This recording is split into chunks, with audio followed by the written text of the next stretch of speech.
सोचो, आपके फोन पर एक मैसेज आता है, आपको 5,000 रुपए मिल रहे हैं, बस एक्सेप्ट कर लीजिए। आप खुश होकर क्लिक करते हो, पिन डालते हो और अगले 5 सेकंड में 5,000 रुपए मिलने के बजाय आपका 5,000 रुपए गायब हो जाता है। अब दिमाग में एक ही सवाल आता है, पैसा गया कैसे? यहीं से शुरू होता है यूपीआई स्कैम। सच सुनो, ये कोई हैकिंग नहीं है, कोई आपका अकाउंट तोड़ नहीं रहा, आप खुद अपने हाथ से पैसे भेज देते हो और आपको पता भी नहीं चलता। स्कैमर क्या करता है? वो आपको कंफ्यूज करता है, रिसीव, एक्सेप्ट, रिवॉर्ड जैसे वर्ड्स इस्तेमाल करता है ताकि आपको लगे कि पैसा आने वाला है। लेकिन रियलिटी क्या है? जैसे ही आप पे या अप्रूव पर क्लिक करते हो और पिन डालते हो, पैसा सीधा सामने वाले के अकाउंट में चला जाता है। यूपीआई का एक सिंपल रूल है, पैसे लेने के लिए कभी पिन नहीं लगता,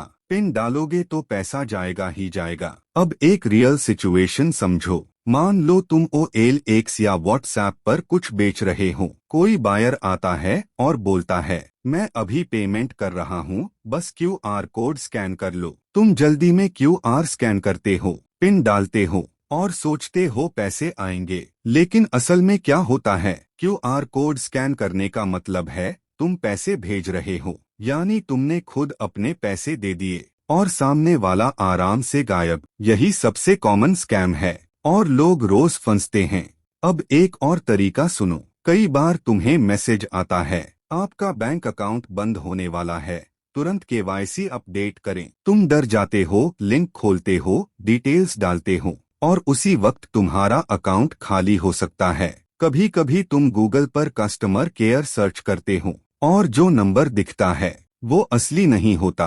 तुम कॉल करते हो, वो बोलता है एनीडेस्क या टीमव्यूअर डाउनलोड करो और जैसे ही तुम इंस्टॉल करते हो, तुम्हारा पूरा फोन उसके कंट्रोल में चला जाता है। फिर वो लिव तुम्हारे सामने ही पैसे निकाल लेता है और तुम कुछ नहीं कर पाते। अब सीधी बात, अगर कोई भी तुमसे OTP या UPI पिन मांग रहा है तो वो 100% स्कैमर है, इसमें कोई डाउट ही नहीं है। स्कैमर हमेशा एक चीज करेगा, तुम्हें जल्दी में डिसीजन लेने पर मजबूर करेगा, क्योंकि अगर तुम सोचोगे तो बच जाओगे। अब सवाल, बचना कैसे है? बहुत सिंपल रूल्स हैं, लेकिन लोग इग्नोर करते हैं। पहला, पैसे रिसीव करने के लिए कभी पिन नहीं लगता, अगर पिन डाल रहे हो तो पैसा जा रहा है। दूसरा, किसी भी अननोन QR कोड को स्कैन मत करो। तीसरा, कोई भी पेमेंट रिक्वेस्ट बिना समझे एक्सेप्ट मत करो। चौथा, स्क्रीन शेयर ऐप्स कभी भी किसी अननोन के कहने पर इंस्टॉल मत करो। पांचवा,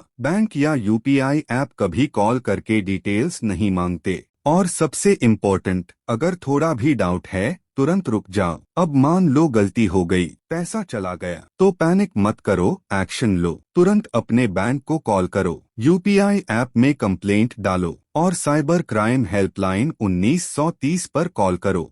जितनी जल्दी रिपोर्ट करोगे उतना चांस है पैसा वापस मिलने का। UPI स्कैम सिंपल है लेकिन डेंजरस है। यहाँ हैकर नहीं जीतता, आपकी एक छोटी सी गलती जीत जाती है। इसलिए अगली बार जब भी कोई बोले एक्सेप्ट करो पैसे मिलेंगे, तो एक बार सोच लेना, कहीं आप अपने ही पैसे तो नहीं दे रहे। अगर ये जानकारी काम की लगी तो इसे शेयर करो, क्योंकि अगला टारगेट कोई भी हो सकता है, शायद आपका दोस्त या आपका परिवार।